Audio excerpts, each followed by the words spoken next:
সম্মানিত বন্ধুগণ, আপনাদের সকলের প্রতি শান্তি। শুরু করছি ফজরের কোরআন পাঠ। সকল প্রশংসা জগৎসমূহের প্রতিপালক আল্লাহর জন্য, সকল পবিত্রতা জগৎসমূহের প্রতিপালক আল্লাহর জন্য। আলহামদুলিল্লাহ, আল্লাহ আপনি পবিত্র, আমাদের রব আপনি পবিত্র মহান। 2 নম্বর সূরা বাকারার 122 থেকে পাঠ শুরু। 2 নম্বর সূরা বাকারা, আয়াত 122। রব্বি আউযু বিকা মিন হামাযাতিশ শায়াতিন ওয়া আউযু বিকা রব্বি আন ইয়াহদুরুন। বিসমিল্লাহির রহমানির রহিম। ইয়া বানি ইসরাঈল আযকুরু নি'মাতিয়াল্লাতী আন'আমতু আলাইকুম ওয়া আন্নী ফাদ্দালতুকুম আলাল আলামিন।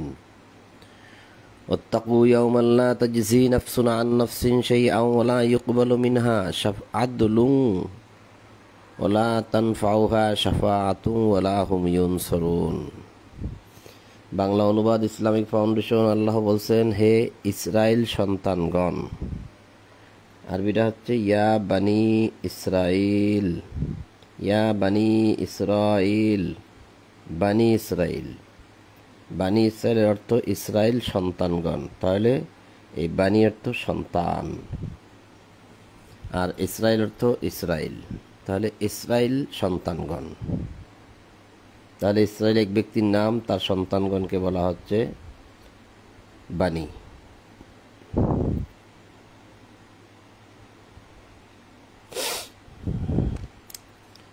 অন্য অন্য জায়গায় দেখবেন ইয়া বানি ইসরাইলের অর্থ সেখানেও বানি ইসরাইল দেওয়া আছে, কিন্তু এখানে আমাদের ভাগ্য ভালো যে আমাদের বুঝে আসতেছে যে এইখানে কিন্তু তারা ইয়া বানি হে বানি ইসরাইল লেখে নাই, লেখছে ইসরাইল সন্তানগণ। আমার সেই অনুগ্রহকে স্মরণ করো যার দ্বারা আমি তোমাদেরকে অনুগৃহীত করিয়াছি এবং তোমাদেরকে বিশ্বে সকলের উপর শ্রেষ্ঠত্ব দিয়েছি। বিশ্বের মধ্যে যা কিছু আছে সবার উপর বানি ইসরাইল মানে ইসরায়েলের পুত্রগণ শ্রেষ্ঠ।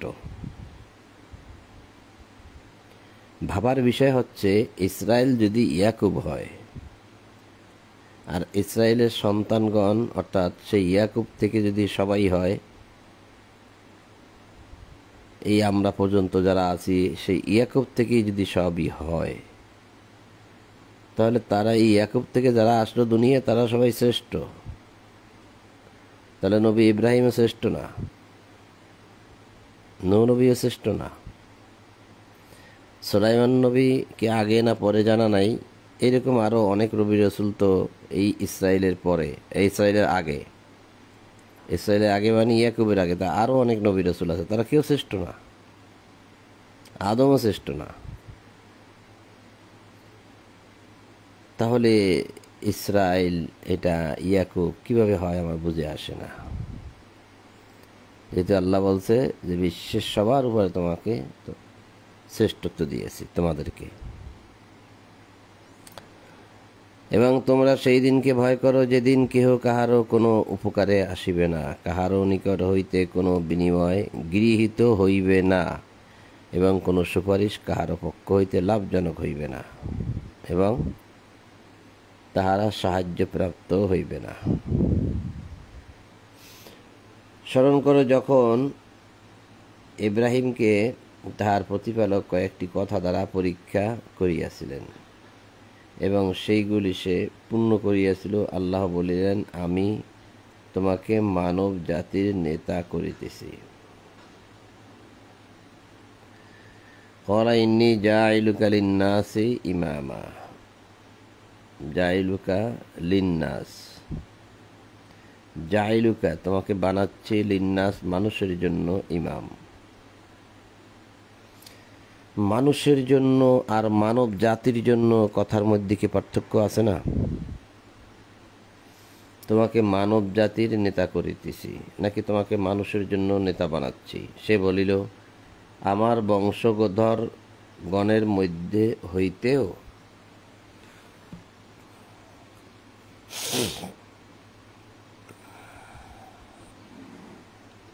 আমার বংশধরগণের মধ্য হইতেও, মানে নেতা বানাবেন আরও। আল্লাহ বলিলেন, আমার প্রতিশ্রুতি জালিমদের প্রতি প্রযোজ্য নয়। এবং তাহলে বোঝা যাচ্ছে তাই ইব্রাহিমের বংশধর থেকে যারা জালিম তাদের জন্য প্রযোজ্য নয়। তাহলে জালিম ছাড়া আর যারা ভালো মানুষ থাকবে তারাও নেতা হবে,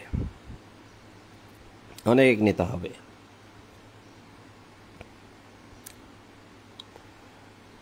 এবং সেই সময়কে স্মরণ করো যখন আমরা কাবা গৃহকে মানব জাতির মিলন কেন্দ্র ও নিরাপত্তা স্থল করিয়াছিলাম। তো এখানে বলা হয়েছে যে সেই সময়কে স্মরণ করো। এই সেই সময়কে স্মরণ করো এই পর্যন্ত কথাগুলা আরবিতে কিন্তু নাই, ভাবার্থে দেওয়া হয়েছে। এবং যখন আমি কাবা গৃহকে, এই কাবা গৃহ এখানে নাই, কাবা গৃহ এখানে নাই। কি আছে? আছে বাইত। ও ইদ জালনাল বাইত, গৃহকে মানব জাতির মিলন কেন্দ্র ও নিরাপত্তা স্থল করিয়াছিলাম। তাহলে কাবা গৃহ এখানে বলা যায় না, যেহেতু কাবা শব্দটা এখানে নাই, কিন্তু এটা কাবা গৃহর কথাই বলা হচ্ছে, সেই জন্য অনুবাদে দিয়ে দিছে। কারণ এই যে জালনাল বাইত, এই বাইত শব্দটা অর্থই হচ্ছে গৃহ বা ঘর, তাহলে এটা কাবা ঘরের কথাই হবে। আল্লাহ এক এক জায়গায় এক এক রকম বর্ণনা করেছেন, তাই মানুষ আর খোঁজ করে পায় না। আল্লাহ বললেন যে যখন আমি গৃহকে মানুষের জন্য মিলন কেন্দ্র এবং নিরাপত্তা স্থল বলিয়াছিলাম, তোমরা মাকামে ইব্রাহিমকে সালাতের স্থানরূপে গ্রহণ করো। তোমরা মাকামে ইব্রাহিমকে সালাতের স্থানরূপে গ্রহণ করো। এখানে আরবিটা হচ্ছে মুসাল্লা। তোমরা মাকামে ইব্রাহিমকে বিশ্ব মিলন কেন্দ্র হিসাবে, বিশ্ব সম্মেলন কেন্দ্র হিসাবে গ্রহণ করো। এটা করলে কেমন হয়? যেহেতু মানব জাতির মিলন কেন্দ্র, তাহলে সেটা সালাত হবে নাকি মহাসম্মেলন কেন্দ্র হবে? এই মুসাল্লা শব্দের অর্থ মাকাম, অর্থাৎ স্থান। তাহলে অত্যাকিজু মিন মাকামি, তোমরা গ্রহণ করো। সকল মানুষকে বলা হচ্ছে যে মিম মাকামি ইব্রাহিমের মাকাম থেকে গ্রহণ করো। অত্যাকিজু গ্রহণ করো। কি গ্রহণ করবে? সম্মেলন কেন্দ্রের স্থল হইতে। এই যে হজের জন্য একটা সম্মেলন কেন্দ্র, বিধানসভা, সেখান থেকে যে উপদেশ দেওয়া হয়, বিধান দেওয়া হয়, সেগুলো তোমরা গ্রহণ করো। অনেকেই এটা এরকমভাবে নিতে পারবে না জানি। তাহলে আপনি কি নেবেন? এখান থেকে নামাজ নেবেন, নিয়ে কি করবেন? সেটা কিভাবে আদায় করবেন, পড়বেন, বাস্তবায়ন করবেন? নাই তো, পুরো কোরআনে কোনো জায়গায় তো নাই। তাহলে আপনি এটা কীভাবে বাস্তবায়ন করবেন? ওয়াহিদনা ইলা ইব্রাহিমা ওয়া ইসমাইলা আন তাহিরা বাইতিয়া লিত্তাইফিনা ওয়াল আকিফিনা ওয়া রুক্কাই সুজুদ। এবং ইব্রাহিম ও ইসমাইলকে তাওয়াফকারী, ইতিকাফকারী, রুকু ও সিজদাকারী। রুকু সিজদা একসাথে হবে, রুকু পরে আরবিতে ও শব্দটা নাই। রুকু সিজদাকারীদের জন্য আমার গৃহকে পবিত্র রাখিতে আদেশ দিয়েছিলাম। আবার আসছে আমার গৃহ, বাইতিয়া, আমার গৃহকে পরিচ্ছন্ন রাখার আদেশ দিয়েছিলাম। তাহলে রুক্কাই সুজুদ, এখানে বলছি যে রুক্কাই সুজুদ, এখানে এই যে অশব্দটা, এই অশব্দটা কিন্তু আইনের পরে নাই, মানে রুকুর পরে নাই, কিন্তু এখানে বলা হয়েছে যে রুকু ও সেজদাকারী, এই ও শব্দটা এখানে দেওয়াটা ঠিক হয়নি। তাহলে ইব্রাহিম আর ইসমাইলকে বলেছিলাম যে আন্তহির, পরিচ্ছন্ন রাখবে, বাইতি আমার ঘরকে, লিত্তাইফিন যারা তাওয়াফ করে, ঘুরে ঘুরে দেখে আসে এখানে, অল আকিফিন যারা এখানে অবস্থান করে, থাকে, খায়, ঘুম যায়, অবস্থান করে, অররুক্কাই সুজুদ, এবং নত হয়ে যারা আমার আদেশগুলা মেনে নেয় তাদের জন্য। যারা নত হয়ে আমাদের আদেশগুলো মেনে নেয় তারা যখন এখানে আসবে তাদের জন্য গৃহটাকে, আমার গৃহকে পরিচ্ছন্ন রাখবে, আন্তহিরা পরিচ্ছন্ন রাখবে। কিন্তু অনুবাদটা এভাবে নাই, যার জন্য এটা মানুষের নিতেও অসুবিধা হয়, বুঝতেও অসুবিধা হয়। স্মরণ করো যখন ইব্রাহিম বলিয়াছিল, হে আমার প্রতিপালক, ইহাকে নিরাপদ শহর করিও, আর ইহার অধিবাসীদের মধ্যে যাহারা আল্লাহ আখেরাতে ঈমান আনে তাহাদেরকে ফলমূল হইতে জীবিকা প্রদান করিও। খেয়াল করেন কি বলছে, যে ইহাকে মানে এই যে বাইতিয়া ঘরকে, এই যে বাইত ঘর, এই ঘরকে নিরাপদ করিও, নিরাপদ শহর করিও, আর ইহার অধিবাসীদেরকে, ইহা অধিবাসীদের মধ্যে যাহারা আল্লাহ আখিরাতে ঈমান আনে, আল্লাহ এবং আখেরাতে ঈমান আনে তাদেরকে ফলমূল হইতে জীবিকা প্রদান করিও। তাহলে যারা আল্লাহ আখেরাতে ঈমান আনে তাদেরকে ফলমূল, আর অন্য মানুষ কি না খেয়ে মরবে? দেখেছেন, ইব্রাহিমের এই দোয়া কিন্তু কবুল হয় নাই, কারণ সে বলছে যে ইহাকে নিরাপদ শহর করিও, হলো এটা বুঝলাম, আর এর অধিবাসীদের মধ্যে যাহারা আল্লাহ ও আখিরাতে ঈমান আনে তাদেরকে ফলমূল হইতে জীবিকা মানে রিজিক প্রদান করিও। তাহলে বোঝা যাচ্ছে যারা আল্লাহকে মানে না তারা না খেয়ে মরে যাবে, তাদের জন্য নয়। এখন ইব্রাহিমের এই প্রার্থনা যদি আল্লাহ কবুল করতে হয় তাহলে অমুসলিমদেরকে কিছুই দিতে পারবে না। যাই হোক, তিনি বলিলেন, এখন আল্লাহ বলতেছেন তার প্রার্থনার পরিপ্রেক্ষিতে যে যে কেহ কুফরি করিবে তাহাকেও কিছুকালের জন্য জীবন উপভোগ করিতে দেব। কুফরি করিবে, অস্বীকার করিবে যে, প্রত্যাখ্যান করিবে যে, তাকেও আমরা খাইতে দেব। অতঃপর তাহাকে জাহান্নামের শাস্তি ভোগ করিতে বাধ্য করিব, এবং কত নিকৃষ্ট তাহাদের প্রত্যাবর্তন স্থল।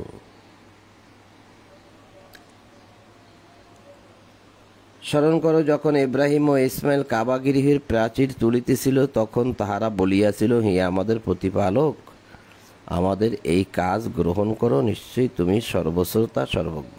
কাবা গৃহের বলা হয়েছে, কাবা।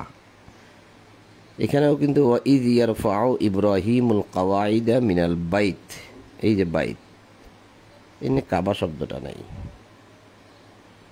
তবে বোঝাই যাচ্ছে যে এটা কাবার কথাই বলা হচ্ছে। তাহলে কওয়াইদা মিনাল বাইতি বা ইসমাইল, তাহলে প্রথমে ইব্রাহিম পরে ইসমাইল, এই দুইজনকে বলেছিলাম, মানে এই দুইজন যখন বাইতের ঘর উঠানোর চেষ্টা করতেছিল, ভিত্তি ফাউন্ডেশন দেওয়ার জন্য যখন চেষ্টা করতেছিল, ঠিক সেই সময় তারা প্রার্থনা করলো যে হে আমাদের রব, আপনি আমাদের পক্ষ থেকে এটি গ্রহণ করুন। রব্বানা তাকাব্বাল মিন্না, আমাদের পক্ষ থেকে আপনি গ্রহণ করুন, ইন্নাকা আনতাস সামিউল আলিম। এখানে আরো লাগাই দিলেন আল্লাহ যে ভয় কি, যে ইন্নাকা আনতাস সামিউল আলিম, তারা বলছে যে তুমি সর্বশ্রোতা, তুমি সব শোনো, আলিম অর্থাৎ তুমি সব জানো। তাহলে তারা ওই ঘরের যখন ভিত্তি উঠাচ্ছিলেন ঠিক সেই সময় প্রার্থনা করেছিলেন যে আপনি আমাদের পক্ষ থেকে এটা গ্রহণ করুন।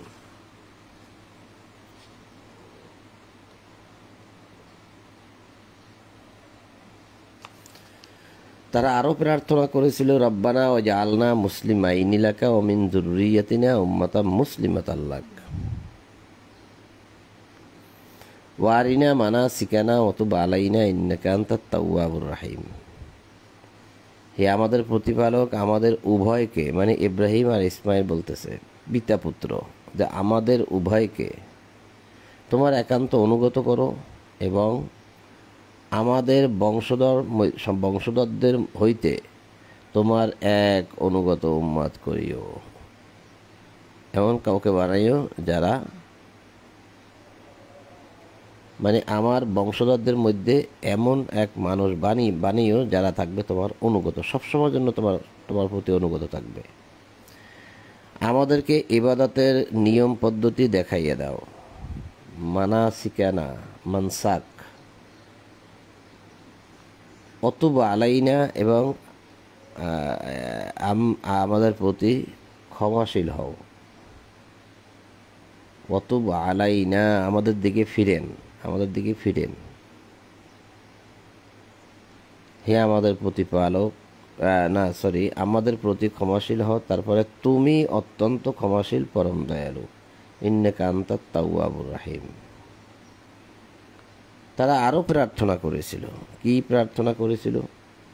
রব্বানা ওয়াবাস ফীহিম রাসূলাম মিনহুম ইয়াতলু আলাইহিম আয়াতিকা ওয়া ইউআল্লিমুহুমুল কিতাবা ওয়াল হিকমাতা ওয়া ইউযাক্কিহিম ইন্নাকা আনতাল আজিজুল হাকীম। হে আমাদের প্রতিপালক, তাহাদের মধ্য হইতে তাহাদের নিকট একজন রাসূল প্রেরণ করিও। প্রার্থনা যে তাদের মধ্য থেকে আমার এই বংশধরদের মধ্য থেকে একজন রাসূল তুমি প্রেরণ করিও।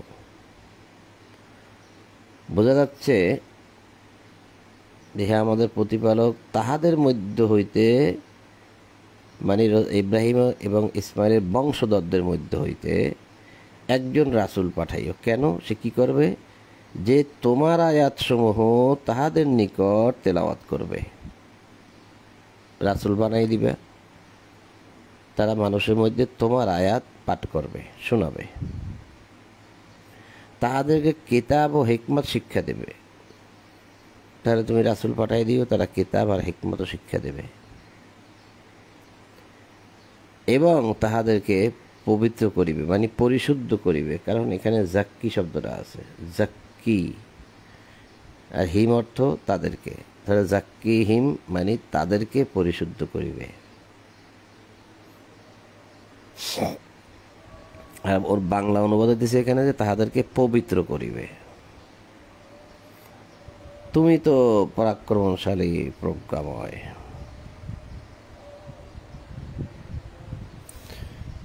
তাহলে এখানে এই আয়াত দ্বারা বোঝা যাচ্ছে যে মানুষ মানুষকে পরিশুদ্ধ করে, তাই নয় কি? ইব্রাহিম ইসমাইল কি বললেন আল্লাহর কাছে? যে তাহাদের মধ্য হইতে তাহাদের নিকট একজন রাসূল পাঠাইও, যে রাসূল তোমার আয়াতসমূহ তাহাদের নিকট তেলাওয়াত করিবে, তাদেরকে কিতাব শিক্ষা দেবে, হিকমত শিক্ষা দেবে এবং তাদেরকে পরিশুদ্ধ করিবে, ওই জাক্কিহিম। তাহলে মানুষ মানুষকেও পরিশুদ্ধ করে, এই তো। অস্বীকার করার কোনো সুযোগ আছে কি? এখানে জাক্কি শব্দের অর্থ তাহলে কি হবে? পরিশুদ্ধ ছাড়া। তাহলে এটা আমাদের মাথায় রাখতে হবে যে মানুষ মানুষকে পরিশুদ্ধ করে, এটা আল্লাহ আমাদেরকে শিখাই দিলেন এই কিতাবে। তো এইভাবে কীভাবে পরিশুদ্ধ করে সে বিষয়গুলো কিন্তু সামনে আসবে ইনশাআল্লাহ। তো আজ আর নয়, আজ ফজরের কোরআন পাঠ এখানে সমাপ্ত করতে যাচ্ছি। অল্প কয়েকটা আয়াত পড়েছি মাত্র, ঘুম থেকে উঠতে দেরি হয়ে যায় প্রত্যেক দিন, কী করবো, পুরা ঘুমও পুরা হয় না। যাক, আল্লাহ আমাদের ক্ষমা করুন। আমাদের রব, আপনার কাছে আমরা ক্ষমা প্রার্থী যে সবসময় সময় মতো উঠতে পারি না, ঠিকমতো পড়তে পারি না, বুঝতে পারি না। আপনি আমাদেরকে ক্ষমা করে দিন এবং আপনি আপনার ছায়াতলে আমাদেরকে কবুল করে নিন। রব্বানা ওয়া তাকাব্বাল দুআ।